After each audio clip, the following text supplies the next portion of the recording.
अस्सलामुअलैकुम, मेरा नाम है वलीद और आप देख रहे हैं वलीद नदीम टेक। मैं उम्मीद करता हूं कि आप सब खैरियत से होंगे। दोस्तों, आज है हमारी HTML की क्लास 9 और आज की क्लास में हम लोग सीखने वाले हैं कि हम फॉर्म किस तरह से क्रिएट कर सकते हैं। वो फॉर्म जब हम फेसबुक अकाउंट क्रिएट करने से पहले फॉर्म फिलअप करते हैं, या वो फॉर्म जब हम गूगल अकाउंट क्रिएट करने से पहले फॉर्म फिलअप करते हैं। आज हम लोग देखेंगे कि वो फॉर्म हम किस तरह से बना सकते हैं। उससे पहले अगर आप लोगों ने मेरे चैनल को सब्सक्राइब नहीं किया तो मेरे चैनल को सब्सक्राइब कर लें और साथ ही बेल के आइकन पर ज़रूर प्रेस कीजिएगा ताकि आपको हर आने वाली न्यू वीडियो की अपडेट मिल सके। तो आइए आज की वीडियो को स्टार्ट करते हैं।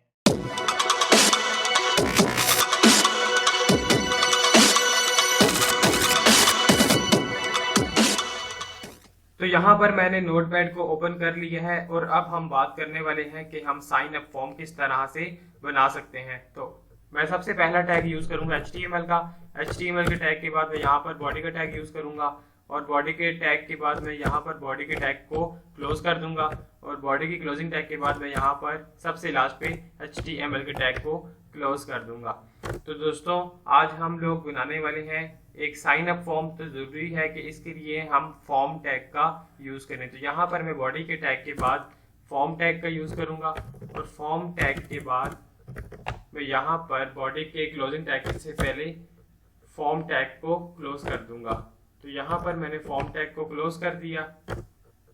तो अब हम लोग बात करते हैं कि हम अपने साइन अप फॉर्म में यूजर नेम और पासवर्ड को किस तरीके से ऐड कर सकते हैं। तो यहाँ पर मैं फॉर्म के टैग के बाद मैं यहाँ पर लिखता हूँ यूजर नेम और यूजर नेम के बाद मैं यहाँ पर कॉलन का साइन डालता हूँ और कॉलन के साइन के बाद मैं यहाँ पर इनपुट टैग का यूज करूंगा। तो यहाँ पर मैं इनपुट टैग को यूज करूंगा और यहाँ पर मैं इसकी टाइप रख दूंगा type is equal to text. तो यहाँ पर दोस्तों इसका मतलब ये है कि कोई भी फॉर्म फिल करने आएगा तो वो जो यूजर नेम इंटर करेगा वो टेक्स्ट की फॉर्म में होगा। तो यहाँ पर मैं इनपुट टैग को क्लोज कर दूंगा। तो सबसे पहले हम इसको देखते हैं कि ये हमें वेब ब्राउज़र में किस तरह से शो होता है। तो सबसे पहले मैं सब फाइल में जाऊंगा और फाइल में जाने के बाद मैं इसको सेव पे क्लिक कर दूंगा। सेव पे क्लिक करने के बाद मैं यहाँ पर डी ड्राइव में जाऊंगा और यहाँ पर मैं इसको नाम दे दूंगा क्लास 9 का। क्लास 9 का नाम देने के बाद मैं .txt की एक्सटेंशन को मैं HTML में कन्वर्ट कर दूंगा और यहाँ पर मैं सेव कर दूंगा। सेव करने के बाद अब हम जाएंगे डी ड्राइव में जहाँ पर हमने इसको सेव किया है और डी ड्राइव में जाने के बाद मैं क्लास 9 को ओपन करूंगा और अब हम लोग देखते हैं कि ये हमें वेब ब्राउज़र में किस तरह से शो होगा।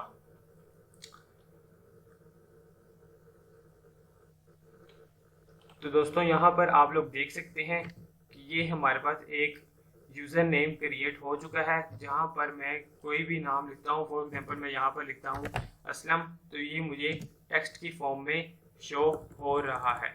यहाँ पर मैं आप लोगों को एक चीज़ कंफर्म करवाता चलूँ कि दोस्तों, यहाँ पर मैंने जो यूज़र नेम लिखा है ज़रूरी नहीं कि आप भी यही नाम लिखें। आप यहाँ पर इसका नेम चेंज करके फॉर एग्जांपल मैं यहाँ पर लिख देता हूँ ईमेल और ईमेल लिखने के बाद मैं फिर से फाइल में जाऊंगा और फाइल में जाने के बाद मैं इसको सेव करूंगा और वेब ब्राउज़र में रिफ्रेश करूंगा। तो यहाँ पर दोस्तों आप लोग देख सकते हैं कि हमारे पास ईमेल शो हो रहा है। तो दोस्तों, अब मैं आप लोगों को बताता हूं कि आप लोग पासवर्ड किस तरह से क्रिएट कर सकते हैं। तो यहाँ पर मैं ईमेल के बाद नीचे आऊँगा और यहाँ पर मैं लिखूँगा पासवर्ड। पासवर्ड लिखने के बाद मैं यहाँ पर फिर से इनपुट टैग का यूज़ करूँगा। यहाँ पर पासवर्ड लिखने के बाद सबसे पहले हम कॉलन का साइन यूज़ करेंगे और यहाँ पर मैं इनपुट टैग को यूज़ करूँगा। इनपुट टैग को यूज़ करने के बाद मैं इसकी टाइप रख दूँगा type is equal to password. यहाँ पर दोस्तों मैं इसकी टाइप रखूँगा पासवर्ड और पासवर्ड लिखने के बाद मैं यहाँ पर इनपुट टैग को क्लोज कर दूँगा। अब मैं फिर से फाइल में जाऊँगा और फाइल में जाने के बाद मैं इसको सेव करूँगा और यहाँ पर वेब ब्राउज़र में जब मैं इसको रिफ्रेश करूँगा तो दोस्तों यहाँ पर आप लोग देख सकते हैं कि एक हमारे पास ईमेल एड्रेस क्रिएट हो चुका है और यहाँ पर हमारे पास पासवर्ड क्रिएट हो चुका है। लेकिन दोस्तों, इनमें एक बहुत बड़ा मेजर डिफरेंस है। वो डिफरेंस हमारे पास ये है कि जहाँ पर मैंने ईमेल एड्रेस की जो इनपुट टाइप रखी है वो है हमारे पास टेक्स्ट, मतलब वो हमें टेक्स्ट की फॉर्म में शो होगी। लेकिन जब मैंने यहाँ पर पासवर्ड रखा है और इसकी इनपुट टाइप मैंने रखी है पासवर्ड, मतलब पासवर्ड हमें शो नहीं होगा। वो मैं आप लोगों को करके दिखाता हूँ कि यहाँ पर मैं फॉर एग्जाम्पल ईमेल लिखता हूँ aslam@gmail.com। यहाँ पर मैंने aslam@gmail.com लिखा, जो हमें टेक्स्ट के फॉर्म में शो हो रहा है। लेकिन जब मैं इसकी जब इसकी टाइप पासवर्ड रखी तो यहाँ पर मैं फॉर एग्जाम्पल कुछ भी लिखता हूँ तो आप लोग देख सकते हैं कि यहाँ पर हमें पासवर्ड हाइड शो हो रहा है, मतलब हमें पासवर्ड शो नहीं हो रहा। अब हम दोस्तों अपने फॉर्म को एक तरतीब से लिखते हैं। मतलब मैं चाहता हूं कि मेरे ईमेल के नीचे यहाँ पर पासवर्ड शो हो, मतलब ये दोनों एक लाइन में ना आए, यहाँ पर ईमेल के नीचे हमें पासवर्ड शो हो। तो यहाँ पर मैं ईमेल के बाद जो मैंने इनपुट टैग का यूज किया है, इस टैग के बिल्कुल लास्ट पे मैं ब्रेक प्रॉपर्टी का यूज करूंगा। तो दोस्तों अगर आप लोगों को ब्रेक प्रॉपर्टी का नहीं पता तो आप लोग मेरी पिछली क्लासेस जरूर देखिएगा, मैंने वहां पर ब्रेक प्रॉपर्टी को तफसीलन बयान किया हुआ है। तो यहाँ पर मैं br टैग का यूज करूंगा। br टैग का यूज करने के बाद मैं फाइल पे जाऊंगा और फाइल में जाने के बाद मैं इसको सेव करूंगा और फिर से वेब ब्राउजर में जब मैं इसको रिफ्रेश करूंगा तो आप लोग देख सकते हैं कि ईमेल के नीचे हमें पासवर्ड शो हो रहा है। लेकिन दोस्तों इनके दरमियान में इतना ज्यादा गैप नहीं है, बहुत कम डिफरेंस है। तो मैं चाहता हूं कि थोड़ा सा गैप में हमें पासवर्ड शो हो। तो मैं ब्रेक प्रॉपर्टी के बाद एक फिर से दोबारा मैं ब्रेक टैग का यूज करूंगा। यहाँ पर मैं फिर से ब्रेक टैग का यूज करूंगा, मतलब मैंने एक लाइन में 2 बार ब्रेक टैग का यूज किया है। दोस्तों एक बात आप लोगों को अपने माइंड में रखनी है, वो ये कि जब आप एक बार अपने ब्रेक टैग का यूज कर ले तो इसका मतलब ये है कि हमने एक लाइन को स्किप कर दिया है, मतलब हमने एक लाइन आगे चले गए हैं। तो यहाँ पर मैंने 2 बार ब्रेक टैग का यूज किया है, इसका मतलब ये है कि मैं 2 लाइन्स आगे चला गया हूँ। तो यहाँ पर मैं फिर से फाइल में जाऊंगा और फाइल में जाने के बाद मैं इसको सेव करूंगा और वेब ब्राउजर में जब इसको रिफ्रेश करूंगा तो आप लोग देख सकते हैं कि सबसे पहले ये नीचे आया था, जो हमें पसंद नहीं आया। तो मैं चाह रहा था कि मैं एक और लाइन का डिफरेंस दूं, तो यहाँ पर मैंने एक और लाइन का डिफरेंस दे दिया है।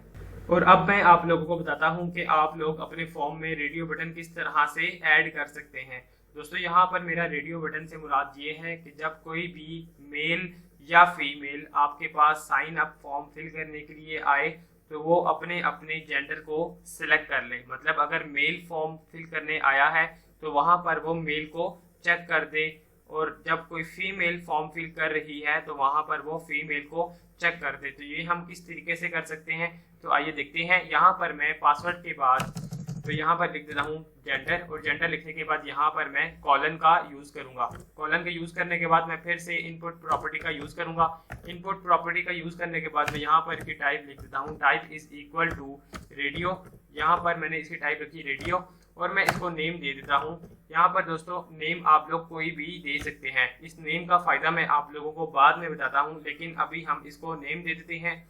यहाँ पर मैं इसको नेम देता हूँ y1, सॉरी इसको इन्वर्टेड कॉमास में लिखेंगे, और यहाँ पर मैं इसको y1 नेम देने के बाद यहाँ पर मैं इनपुट टैग को क्लोज कर दूंगा। और इनपुट टैग को क्लोज करने के बाद यहाँ पर मैं लिख देता हूँ मेल, और मेल लिखने के बाद मैं यहाँ पर फिर से फाइल में जाऊंगा। फाइल में जाने के बाद मैं इसको सेव करूंगा, और सेव करने के बाद जब मैं वेब ब्राउजर में रिफ्रेश करूंगा तो यहाँ पर आप लोग देख सकते हैं कि यहाँ पर हमारे पास जेंडर शो हो रहा है मेल। लेकिन दोस्तों मैं चाहता हूँ कि ये हमारे पास पासवर्ड की नेक्स्ट लाइन में जेंडर शो हो। तो अब हमने करना ये है कि यहाँ पर मैं फिर से ब्रेक प्रॉपर्टी का यूज करूंगा, और ब्रेक प्रॉपर्टी का यूज करने के बाद मैं 2 बार यूज कर देता हूँ ताकि हमारे पास जो फॉर्म है वो अच्छा दिखाई दे। तो यहाँ पर मैं फिर से ब्रेक प्रॉपर्टी का यूज कर दूंगा। यहाँ पर मैं अब फाइल में जाऊंगा, और फाइल में जाने के बाद मैं इसको सेव करूंगा, और सेव करने के बाद मैं वेब ब्राउजर में रिफ्रेश करूंगा। तो यहाँ पर आप लोग देख सकते हैं कि ये हमारे पास जेंडर मेल शो हो रहा है। अब हम सेम यही फीमेल के लिए करेंगे। तो यहाँ पर मैं इसको इनपुट टैग से लेकर मेल तक कॉपी कर लूंगा, और कॉपी करने के बाद मैं नेक्स्ट लाइन में जाऊंगा, और नेक्स्ट लाइन में जाने के बाद मैं इसको यहाँ पर पेस्ट कर दूंगा। पेस्ट करने के बाद मैं यहाँ पर इसका नाम लिख देता हूँ फी, और आगे मेल, यहाँ पर फीमेल। और यहाँ पर मैं फाइल में जाऊंगा, फाइल में जाने के बाद मैं इसको सेव करूंगा, और यहाँ पर मैं इसको रिफ्रेश करूंगा। तो यहाँ पर दोस्तों आप लोग देख सकते हैं कि जैसे मेरा जेंडर मेल है तो यहाँ पर मैं मेल ही को सिलेक्ट कर पाऊंगा, फीमेल को सिलेक्ट नहीं कर पाऊंगा। इसका मतलब ये है फीमेल को सिलेक्ट इसलिए नहीं कर पाऊंगा, मतलब हम 2 ऑप्शंस को कभी भी एक वक्त पे सिलेक्ट नहीं कर पाएंगे। अब मैं आप लोगों को बताता हूँ कि ऐसा क्यों हुआ है। ये दोस्तों यहाँ पर हम लोग सिर्फ नेम की वजह से ही ऐसा कर पाए हैं। यहाँ पर आप लोग याद रखिएगा कि जब आप लोग चाहते हैं कि 5-6 ऑप्शंस आप लोगों ने दिए हुए हैं, लेकिन आप लोग चाहते हैं कि हर बंदा एक ही ऑप्शन को सिलेक्ट करे, तो यहाँ पर आप लोगों ने उसका नेम सेम रख देना है। फॉर एग्जांपल मैं यहाँ पर इसका नेम Y1 रखा है और इसका नेम मैं यहाँ पर T1 जब कर दूंगा तो मैं फाइल में जाऊंगा और फाइल में जाने के बाद मैं इसको सेव करूंगा और सेव करने के बाद जब मैं इसको रिफ्रेश करूंगा तो दोस्तों यहाँ पर वो दोनों ऑप्शन सिलेक्ट कर पाएगा। लेकिन हमने ऐसा नहीं करना, हम दोनों ने इसका नेम सेम रखना है और सेम रखने से ही वो एक ऑप्शन को सिलेक्ट कर पाएगा। यहाँ पर दोस्तों आप लोग देख सकते हैं कि मैं सिर्फ मेल ही को सिलेक्ट कर पाऊंगा या फीमेल को। और अब मैं आप लोगों को बताता हूँ कि हम लोग चेक बॉक्सेस किस तरह से क्रिएट कर सकते हैं। तो उसके लिए यहाँ पर मैं नोटपैड को ओपन करता हूँ और यहाँ पर मैं नेक्स्ट लाइन में जाऊँगा। तो यहाँ पर मैं लिखता हूँ लैंग्वेज। लैंग्वेज लिखने के बाद मैं यहाँ पर कॉलन का साइन यूज करूंगा और फिर से इनपुट टैग का यूज करूंगा। इनपुट टैग का यूज करने के बाद मैं इसकी टाइप रख दूंगा, type is equal to check box. Check box रखने के बाद मैं यहाँ पर इन्वर्टेड कॉमर्स को क्लोज कर दूंगा और यहाँ पर इनपुट टैग को क्लोज करने के बाद मैं फॉर एग्जांपल यहाँ पर लिख देता हूँ इंग्लिश। इंग्लिश लिखने के बाद मैं इसी तरह 3 लैंग्वेजेस को इसी तरह लिखता जाऊंगा। तो यहाँ से मैं इसको करूंगा कॉपी और कॉपी करने के बाद मैं नेक्स्ट लाइन में इसी को पेस्ट कर दूंगा। यहाँ पर मैं इसको पेस्ट करूंगा और यहाँ पर इंग्लिश की जगह मैं यहाँ पर लिखता हूँ उर्दू और इसी तरह मैं फिर से नेक्स्ट लाइन में इसी को पेस्ट कर दूंगा। यहाँ पर पेस्ट करने के बाद मैं यहाँ पर लिख देता हूँ हिंदी।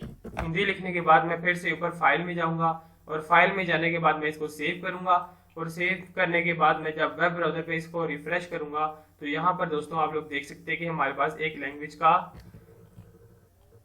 लैंग्वेज की लाइन आ चुकी है और इसमें हमारे पास 3 लैंग्वेजेस सिलेक्ट हुई हुई हैं। लेकिन हम चाहते हैं कि ये भी हमारे पास नेक्स्ट लाइन में आए, तो इसके लिए हमने करना ये है कि हम फीमेल के बाद यहाँ पर फीमेल के बाद 2 बार BR का टैग लगा देंगे ताकि हमें देखने में थोड़ा अच्छा लगे। तो यहाँ पर मैं BR टैग यूज करूंगा।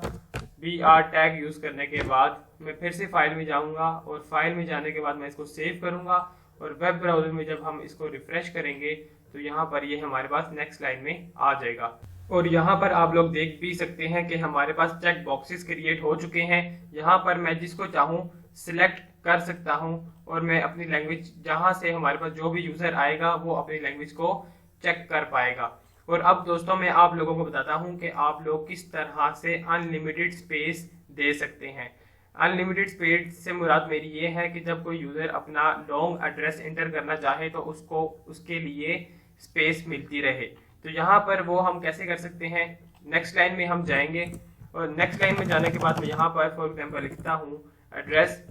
एड्रेस लिखने के बाद मैं फिर से कॉलन का साइन यूज करूंगा और कॉलन का साइन यूज करने के बाद मैं यहाँ पर लिख देता हूँ टेक्स्ट एरिया। टेक्स्ट एरिया का टैग यूज करने के बाद दोस्तों ये हमारे पास एक टैग है। टेक्स्ट एरिया का टैग यूज करने के बाद मैं इसी के आगे टेक्स्ट एरिया के टैग को क्लोज कर दूंगा। टेक्स्ट एरिया के टैग को क्लोज करने के बाद मैं यहाँ पर फिर से ऊपर फाइल में जाऊंगा और फाइल में जाने के बाद मैं इसको सेव करूंगा और सेव करने के बाद मैं वेब ब्राउजर में इसको रिफ्रेश करूंगा। तो यहाँ पर दोस्तों आप लोग देख सकते हैं कि एक हमारे पास एड्रेस वाली लाइन क्रिएट हो चुकी है। अब मैं यहाँ से इसको पकड़ के जितना मर्जी लंबा कर सकता हूँ। यहाँ पर आप लोग देखिएगा दोस्तों, ये देखें यहाँ पर एक बंदा अगर आया है, उसने अपना एड्रेस बहुत बड़ा लिखना है तो यहाँ पर वो उसको बड़ा छोटा कर सकता है। अब मैं इसको लेके जाता हूँ नेक्स्ट लाइन में। तो मैंने यहाँ पर हिंदी के बाद 2 बार BR टैग का यूज करना है, मतलब ब्रेक लाइन का टैग यूज करना है। यहाँ पर मैं BR टैग को यूज करूंगा और मैं ऊपर फाइल में जाऊंगा। फाइल में जाने के बाद मैं इसको सेव करूंगा और सेव करने के बाद मैं अब वेब ब्राउजर में रिफ्रेश करूंगा। तो आप लोग देख सकते हैं कि ये एड्रेस हमारे पास नेक्स्ट लाइन में आ चुका है और हम इसको बड़ा छोटा भी कर सकते हैं। अब मैं आपको एक और बात यहाँ पर बताता हूँ कि दोस्तों यहाँ पर आप लोग देख सकते हैं कि मैंने यहाँ पर मेल के पीछे लिखा हुआ है नेम इज इक्वल टू, मतलब जो मैंने नेम दिया हुआ है वो है Y1। अब मैं यहाँ पर स्पेस दूंगा और यहाँ पर फॉर एग्जांपल अगर मैं लिख देता हूँ चेक्ड, CHECKED।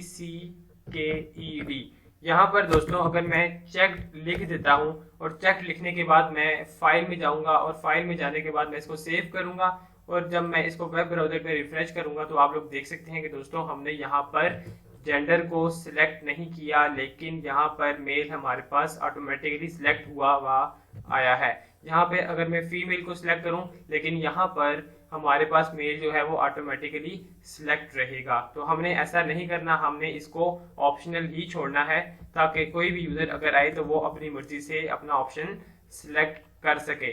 और अब दोस्तों यहाँ पर आप लोग देख सकते हैं कि यहाँ पर वो चेक्ड हट चुका है। अब ये ऑप्शनल है, जो भी यूजर आएगा वो अपनी मर्जी से इसको सिलेक्ट कर पाएगा। अब मैं आप लोगों को बताता हूं कि आप लोग सबमिट बटन किस तरह से बना सकते हैं। मतलब जो यूजर यहाँ पर आया है उसने जो फॉर्म हमारे सामने ये फिल किया है वो अपना फॉर्म सबमिट कर पाएगा। तो यहाँ पर हम लोगों ने लिखना है, इनपुट टैग यूज करेंगे। एड्रेस के बाद हम लोग इनपुट टैग का यूज करेंगे और इनपुट टैग यूज करने के बाद इसकी टाइप हम लोग रख देंगे type is equal to submit. यहाँ पर मैं सबमिट लिखूंगा और सबमिट लिखने के बाद मैं इसको वैल्यू दूंगा। फॉर एग्जांपल यहाँ पर मैं लिखता हूँ value is equal to register लिखने के बाद मैं यहाँ पर इन्वर्टेड कॉमर्स को क्लोज करूंगा और यहाँ पर टैग क्लोज करूंगा। टैग क्लोज करने के बाद मैं अब फाइल पे जाऊंगा और फाइल पे जाने के बाद मैं सेव करूंगा और जब मैं वेब ब्राउजर पे रिफ्रेश करूंगा तो यहाँ पर दोस्तों आप लोग देख सकते हैं कि ये हमारे पास सबमिट बटन क्रिएट नहीं हुआ।